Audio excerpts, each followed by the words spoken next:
लंकेश, आप इतनी भोर में सज होकर कहाँ जा रहे हैं? अभी तो सूर्य देव भी ठीक से उदित नहीं हुए हैं।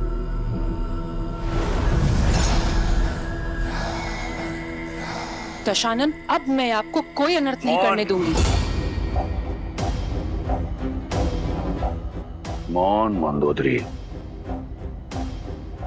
आज तक मैंने तुम्हारा हर प्रश्न, हर परामर्श सुना, परंतु अब ऐसा कुछ मत कहना जिससे तुम मेरी दृष्टि में अपना सम्मान खो दो।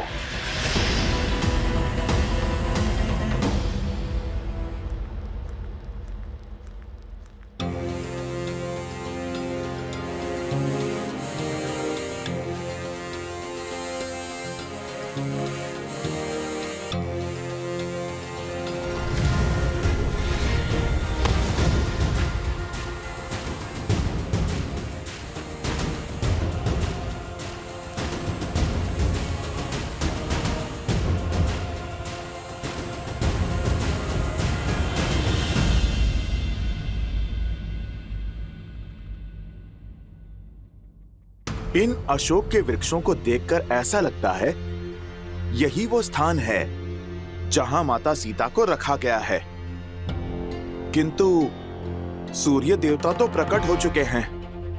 अब उड़ान भरी तो मैं पकड़ा जाऊंगा।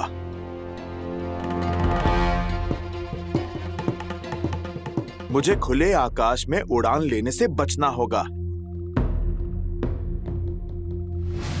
जय श्री राम।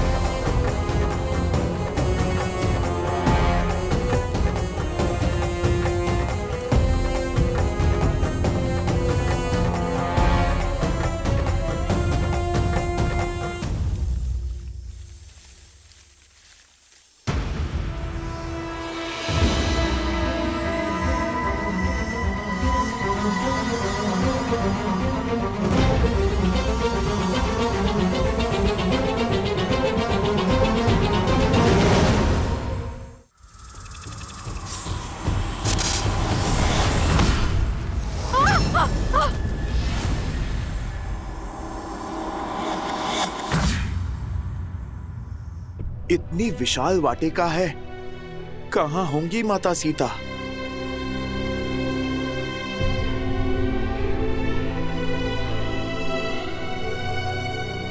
श्री राम, श्री राम, श्री राम। स्त्री सुर में प्रभु श्री राम का नाम। अवश्य अवश्य ये माता सीता ही हैं।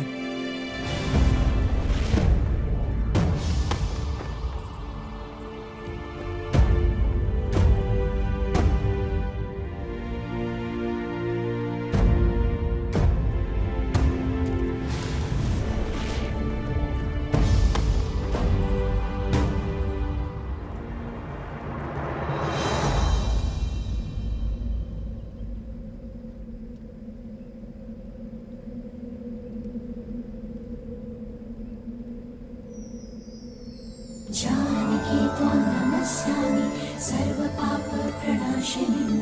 जानकी त्वां नमस्यामि सर्वपाप प्रणाशिनी। जानकी त्वां नमस्यामि सर्वपाप प्रणाशिनी। माता,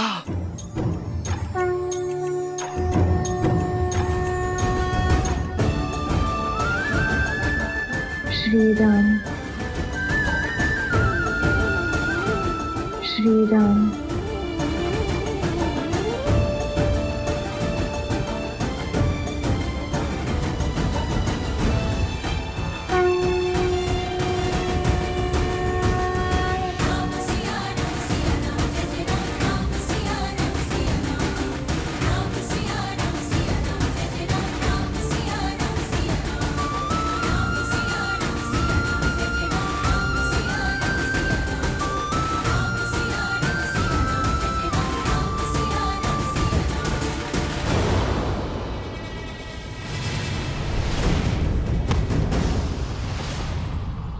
कब से भूखी प्यासी राम नाम का रट लगाए बैठी हो, अब तक ना तुम्हारा राम आया और ना उसका कोई संदेश।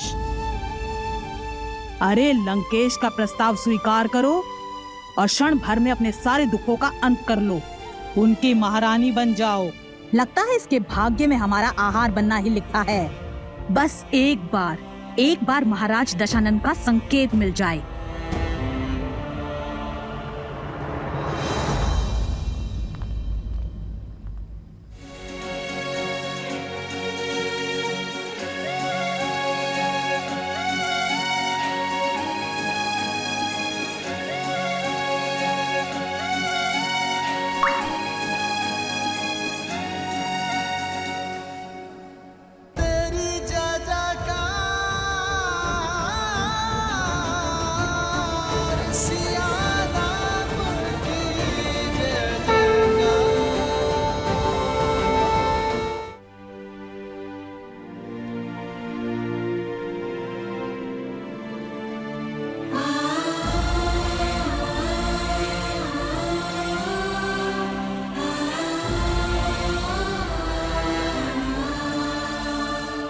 अब अवसर है, राक्षसियां दूर हैं, माता के सामने आता हूँ।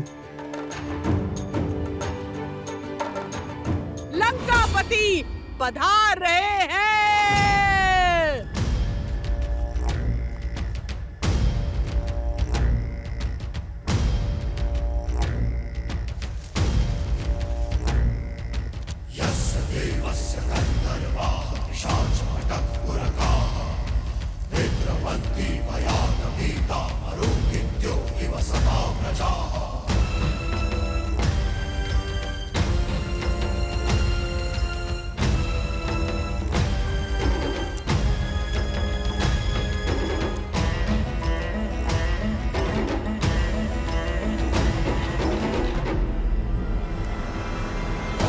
आपके मन में क्या है दशानन? आपकी चिंताओं का अंत माता, यही करना चाहते हैं पिताश्री।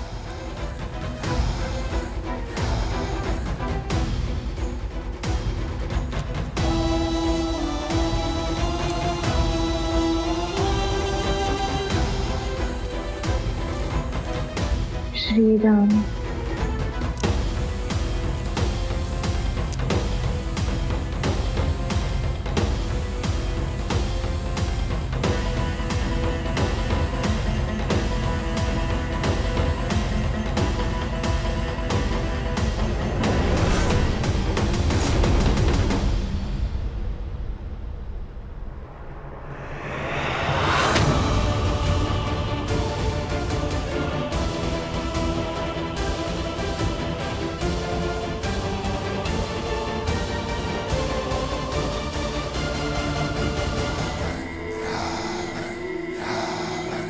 इतने क्रोध में आया था, परंतु तुम्हारा ये सौम्य मुख और ये तीव्र तेज देखकर मेरा क्रोध पिघलकर प्रेम में बदल गया।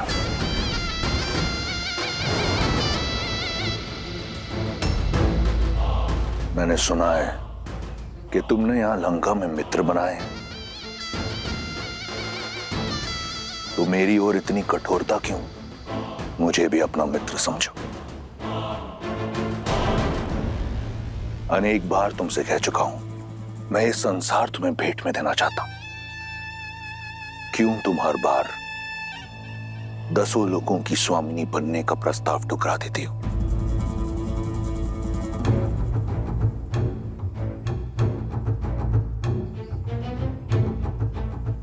ये कोमल काया, ये पुष्प जैसा मुख किसी प्रकार की कठिनाई या पीड़ा सहने के लिए नहीं है। देखो कैसे पुष्प की भांति तुम्हारा सुंदर मुख भूख और प्यास से मुरझा रहा है। सच मानो सीता, मुझसे अब तुम्हारी ये पीड़ा नहीं देखी जाती। देखो, मैं अपने पूरे परिवार को, पुत्र को, पत्नी को, संबंधियों को लेकर आया हूं तुम्हें रावण की परिवार का एक अंग बनाने के लिए। यहां मेरी पत्नी, मेरा पुत्र, मेरे संबंधी लंकावासी सभी के समक्ष तुमसे तुम्हारे कुल के अनुसार ब्रह्म विवाह का प्रस्ताव रखता हूं।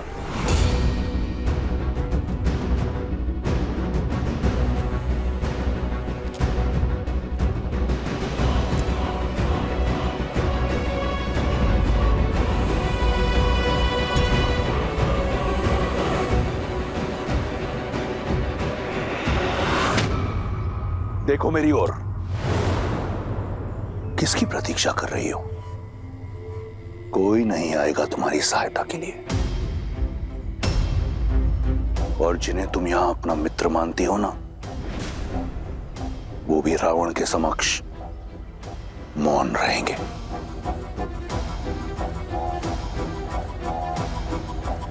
जब सीता मिले उसे बताना कि उसका पता चलते ही मैं क्षण भर कभी विलंब नहीं करूंगा और शीघ्र अतिशीघ्र उसका राम उसे लेने अवश्य आएगा।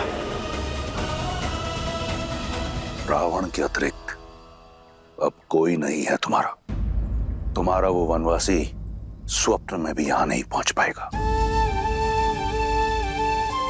इतने माह के पश्चात क्यों नहीं समझ रही ये बात तुम सीता? देखो मुझे, देखो मेरी ओर। इस संसार में किसी ने रावण से मुख मोड़ने का दुस्साहस नहीं किया। देखो मेरी ओर।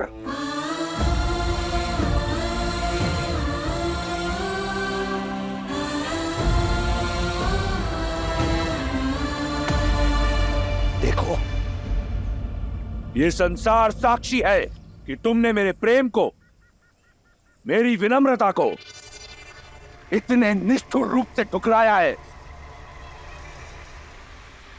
तुम्हारा परामर्श मानकर मैंने अपने भीतर के ब्राह्मण को जीवित रखने का भरपूर प्रयास किया। आदर सहित तुमसे ब्रह्म विवाह करने का प्रस्ताव रखा, परंतु तुम नहीं मानी। तुम्हारे इस नकारात्मक व्यवहार ने मेरे धैर्य का बांध तोड़ दिया है, मुझे पूर्ण राक्षस बनाने पर विवश कर दिया है। अब मैं तुमसे बलपूर्वक विवाह करूंगा, क्योंकि यही है मेरी राक्षस प्रवृत्ति और यही है राक्षस संस्कृति।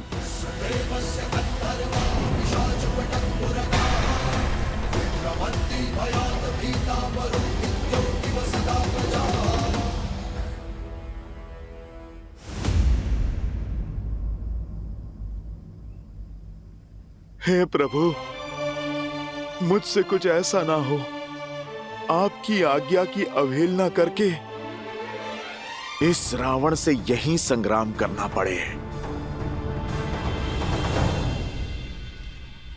हठ तोड़ने का और संबंध जोड़ने का समय आ गया है सीता।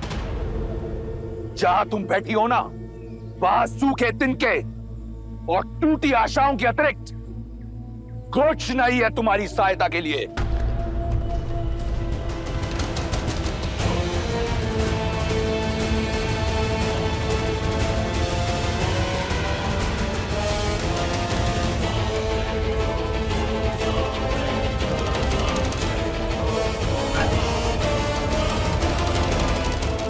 वहीं रुक जाओ रावण, वहीं रुक जाओ रावण, वहीं रुक जाओ रावण।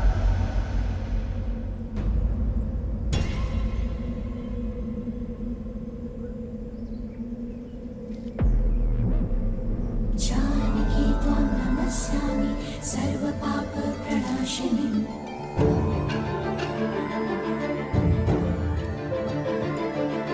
जानकी त्वां नमस्यामि सर्वपाप प्रणाशिनीं। स्त्री के ना को बल से हाँ में बदलने वाले से अधिक निर्बल कोई नहीं होता। सूखे तिनके की बात कही थी ना तुमने कि इसके अतिरिक्त कोई नहीं आएगा मेरी सहायता करने को। तो आज ये सूखा तिनका मेरे पतिव्रत, मेरे सम्मान की रक्षा करेगा। यदि श्री राम के प्रति मेरा धर्म, मेरी निष्ठा सच्ची है, तो आज ये तुच्छ तिनका तुम्हें ध्वस्त करेगा।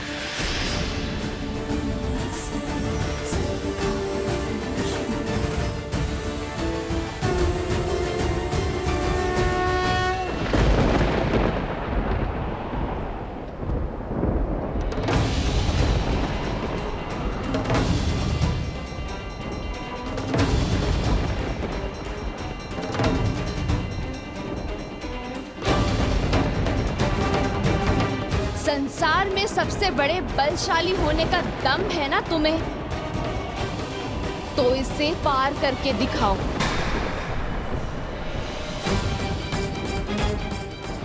एक पतिव्रत स्त्री की शक्ति का बोध हो जाएगा तुम्हें।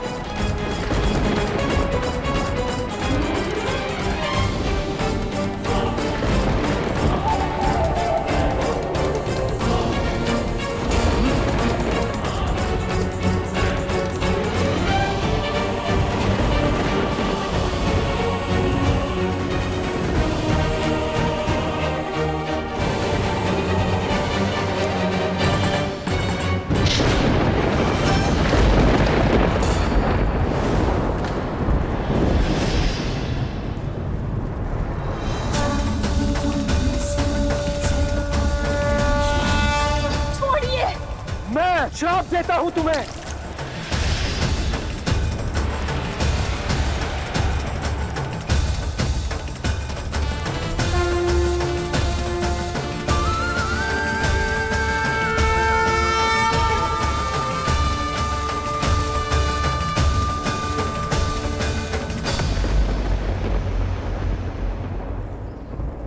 हो गया अपने बल की सीमा का बोध रावण,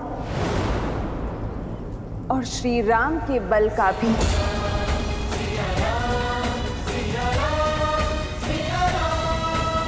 सोचो, जिनके साथ रहने की चाह इतनी बलशाली हो सकती है कि तुम इस तिनके को पार नहीं कर सकते, तो वो राम कितने बलशाली होंगे रावण। वो सूर्य है तो तुम जुगनू। सूर्य इस मस्त संसार में प्रकाश फैलाता है,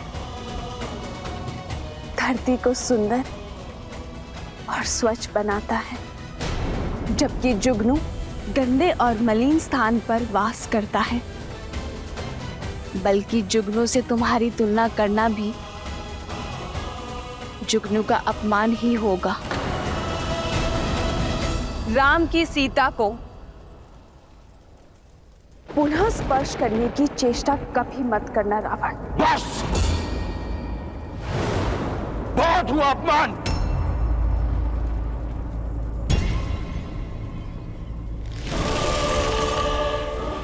मैं तुम्हें स्पर्श नहीं कर सकता, परंतु चंद्रहास कर सकती है।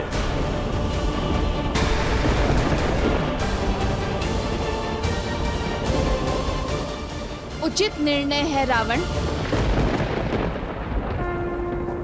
हे महादेव के चंद्रहास, आज मुझे इस दुर्दशा से मुक्त करने के लिए धन्यवाद देती हूँ।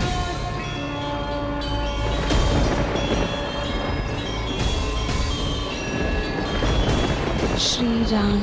तुम मेरी चाह हो, परंतु कोई चाह रावण के सम्मान, उसके धैर्य से बड़ी नहीं।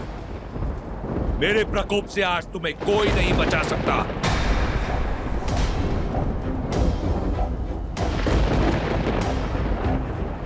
रावण को कोई कितना ही प्रिय क्यों ना हो, अपमान करने वाले को मृत्यु दंड निश्चित है।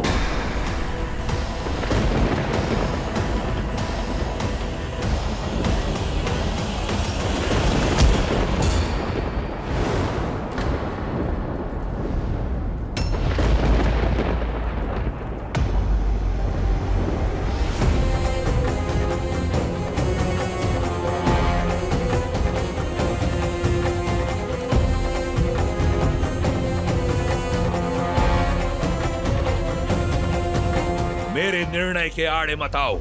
हाथ छोड़ दो मंदोदरी। नहीं छोड़ सकती, क्योंकि जिस सम्मान को लेकर आप इतना तिलमिला रहे हैं, आपका चंद्रहास उसे ही धाराशायी कर देगा। आपके कुल, शक्ति और मर्यादा सबका अंत हो जाएगा। जिस दशानन ने शनि और यम जैसों पर विजय पाई हो, राक्षस कुल को सम्मान दिया हो, वो एक निहत्ती नारी पर वार नहीं कर सकता। आपका एक कर्म दसों लोकों में फैली आपकी कीर्ति को धूमिल कर देगा। आज तक आपने जितना सम्मान पाया है, क्रोध का एक क्षण उसे अपमान में बदल देगा। महादेव से मिले इस चंद्रहास का प्रयोग एक निशस्त्र स्त्री पर करना क्या एक शिव भक्त को शोभा देता है दशानन?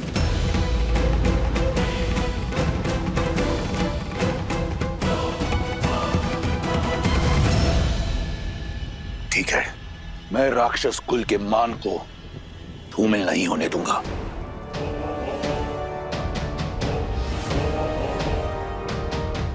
एक माह के पश्चात राम का वनवास पूर्ण हो जाएगा।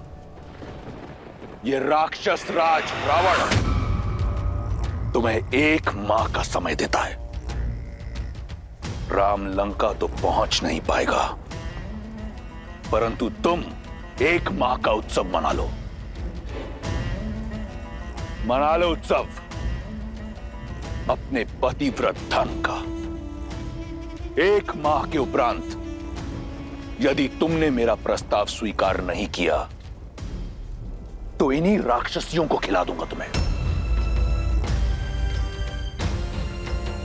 वो तुम्हारी ये कोमल काया नोच नोच कर खाएंगे और जो बचेगा मैं गिद्धों को डाल दूंगा। केवल एक माह है तुम्हारे पास, चुन लेना, मृत्यु या जीवन।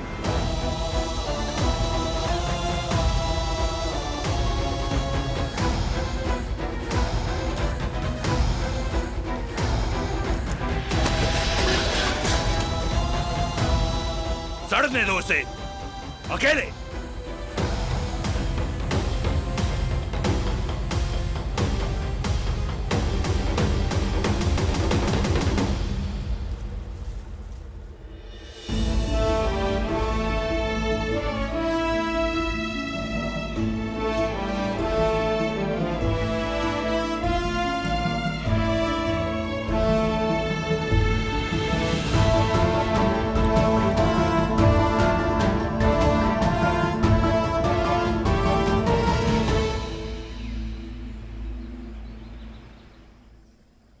श्री राम, श्री राम। राम सिया राम जय जय राम। राम सिया राम जय जय राम।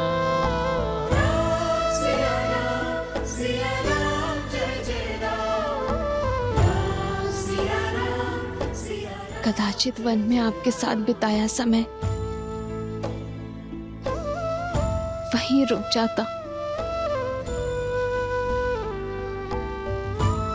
कदाचित ये पल कभी नहीं आया होता जब मैं आपसे दूर हूं आ रही।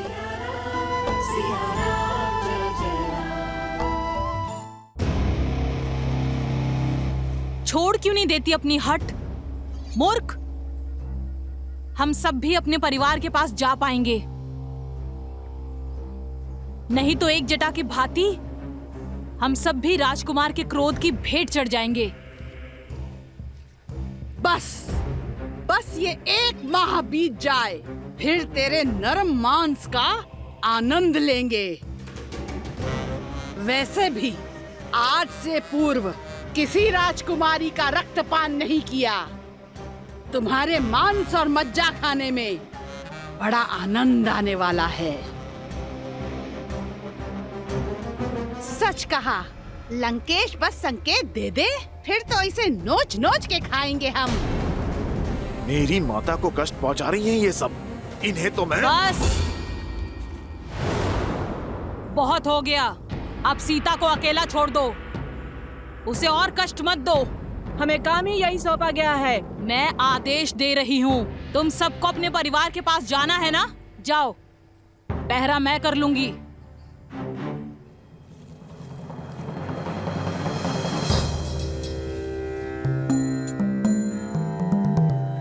ये राक्षसी भली लगती है, कौन है ये?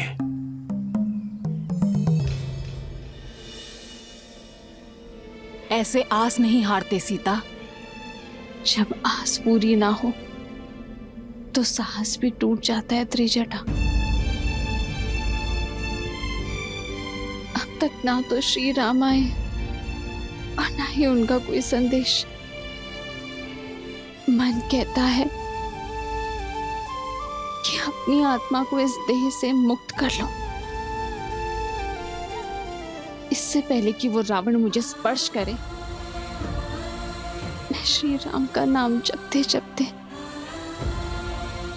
अपना अंत कर लूंगी।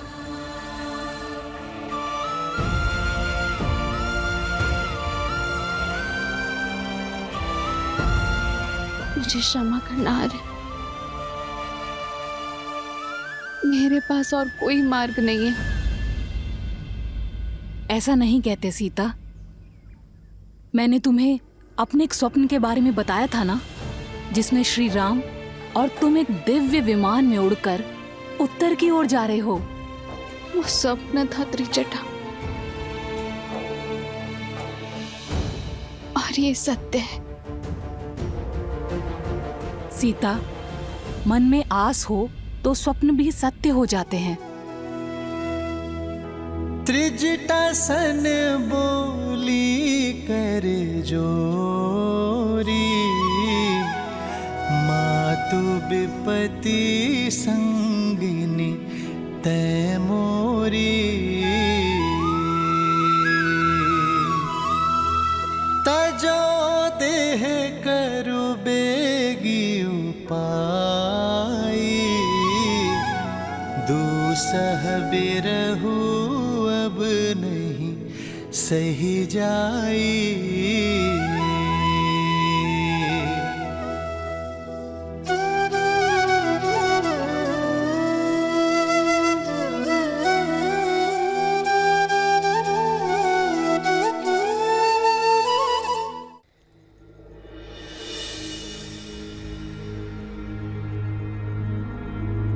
ऐसी परिस्थिति में तुम्हें इस अवस्था में छोड़ के जाने का मन तो नहीं कर रहा है, किंतु ये सुनिश्चित करना ही होगा कि वो राक्षसियां तुम्हें पुनः भयभीत करने ना आ जाएं। तुम विश्राम करो, देखना बहुत ही शीघ्र इस रात्रि का अंत होगा और आशा का सूर्योदय होगा।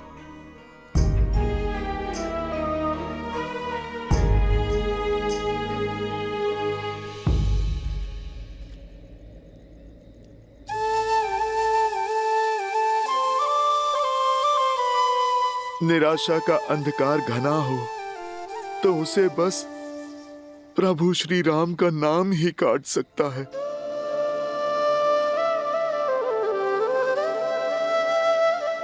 माता, आप मन छोटा ना कीजिए। ये रामदूत हनुमान प्रभु का संदेश आपके लिए लाया है। मैं आपकी आशा का बांध टूटने नहीं दूंगा माता।